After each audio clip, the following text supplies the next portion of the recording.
الرحمن الرحیم صلح حدیبیہ میں ابو جندل رضی اللہ عنہ اور ابو بصیر رضی اللہ عنہ کا قصہ۔ سن 16 ہجری میں حضور صلی اللہ علیہ وسلم عمرہ کے ارادے سے مکہ تشریف لے جا رہے تھے۔ کفار مکہ کو اس کی خبر ہوئی اور وہ اس خبر کو اپنی جلت سمجھے، اس لیے مزاحمت کی اور حدیبیہ میں آپ کو رکنا پڑا۔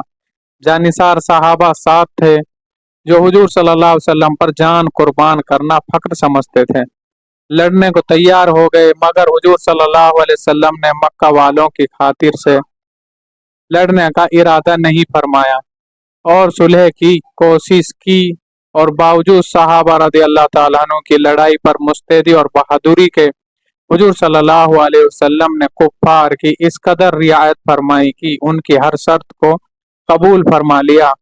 صحابہ رضی اللہ تعالیٰ عنہ کو اس طرح دب کر صلح کرنا بہت ہی ناگوار تھا، مگر حضور صلی اللہ علیہ وسلم کے ارشاد کے سامنے کیا ہو سکتا تھا کہ جانثار تھے اور فرما بردار۔ اس لیے حضرت عمر رضی اللہ عنہ جیسے بہادروں کو دبنا پڑا۔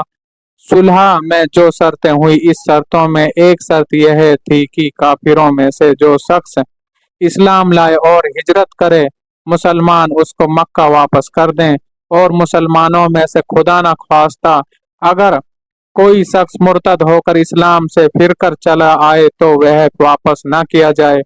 یہ صلح نامہ ابھی تک پورا لکھا بھی نہیں تھا کہ حضرت ابو جندل رضی اللہ عنہ ایک صحابی تھے جو اسلام لانے کی وجہ سے طرح طرح کی تکلیفیں برداشت کر رہے تھے اور جنجیروں میں بندھے ہوئے تھے۔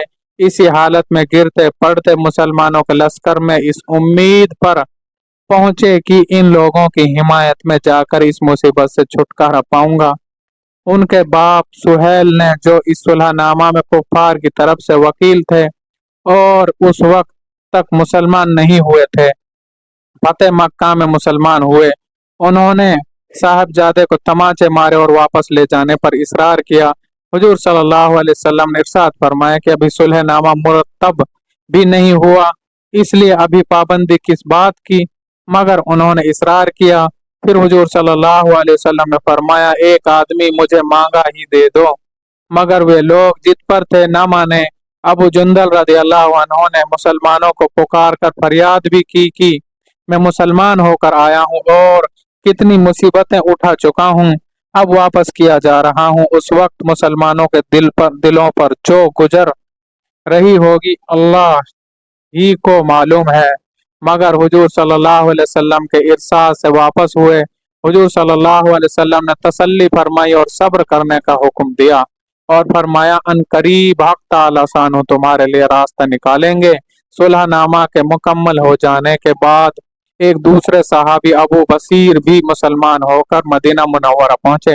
کفار نے ان کو واپس بلانے کے لیے 2 آدمی بھیجے۔ حضور صلی اللہ علیہ وسلم نے حسب وعدہ واپس فرما دیا۔ ابو بصیر رضی اللہ عنہ نے عرض بھی کیا کہ یا رسول اللہ، میں مسلمان ہو کر آیا ہوں، آپ مجھے کفار کے پنجے میں پھر بھیجتے ہیں۔ آپ نے ان سے بھی صبر کرنے کو ارشاد فرمایا اور فرمایا کہ انشاءاللہ ان قریب تمہارے لیے راستہ کھلے گا۔ یہ صحابی ان دونوں کافروں کے ساتھ واپس ہوئے۔ راستے میں ان میں سے ایک سے کہنے لگے، یار تیری یہ تلوار تو بڑی نفیس معلوم ہوتی ہے۔ سیکھی باز آدمی ذرا سی بات میں پھول ہو جاتا ہے۔ وہ نیام سے نکال کر کہنے لگا کہ ہاں، میں نے بہت سے لوگوں پر اس کا تجربہ کیا ہے۔ یہ کہہ کر تلوار ان کے حوالے کر دی۔ انہوں نے اسی پر اس کا تجربہ کیا۔ دوسرا ساتھی یہ دیکھ کر کہ ایک کو نپٹا دیا، اب میرا نمبر ہے، بھاگا ہوا مدینہ آیا اور حضور صلی اللہ علیہ وسلم کی خدمت میں حاضر ہو کر عرض کیا کہ میرا ساتھ چکا ہے، اب میرا نمبر ہے۔ اس کے بعد ابو بصیر رضی اللہ عنہ پہنچے اور عرض کیا کہ یا رسول اللہ، آپ اپنا وعدہ پورا فرما چکے کہ مجھے واپس کر دیا اور مجھ سے کوئی عہد ان لوگوں کا نہیں ہے جس کی ذمت ہے، وہ مجھے میرے دین سے ہٹاتے ہیں، اس لیے میں نے یہ کیا۔ حضور صلی اللہ علیہ وسلم نے فرمایا کہ لڑائی بھڑکانے والا ہے، کاش کوئی اس کا معین و مددگار ہوتا۔ وہ اس کلام سے سمجھ گئے کہ اب بھی اگر کوئی میری طلب میں آئے گا تو میں واپس کر دیا جاؤں گا، اس لیے وہ وہاں سے چل کر سمندر کے کنارے ایک جگہ آ پڑے۔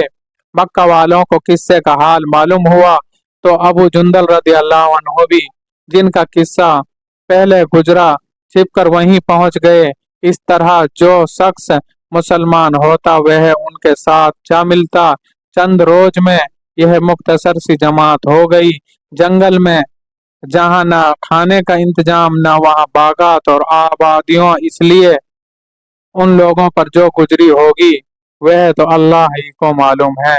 مگر جن ظالموں کے ظلم سے پریشان ہو کر یہ لوگ بھاگتے تھے ان کا راستہ بند کر دیا۔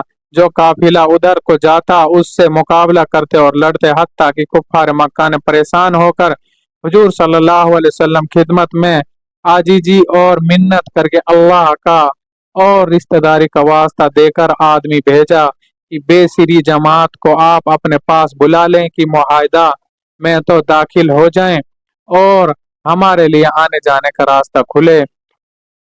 لکھا ہے کہ حضور صلی اللہ علیہ وسلم کا اجازت نامہ جب ان حضرات کے پاس پہنچا تو ابو بصیر رضی اللہ تعالیٰ عنہ مرج الموت میں گرفتار تھے۔ حضور صلی اللہ علیہ وسلم کا والا نامہ ہاتھ میں تھا کہ اسی حالت میں انتقال فرمایا رضی اللہ عنہ۔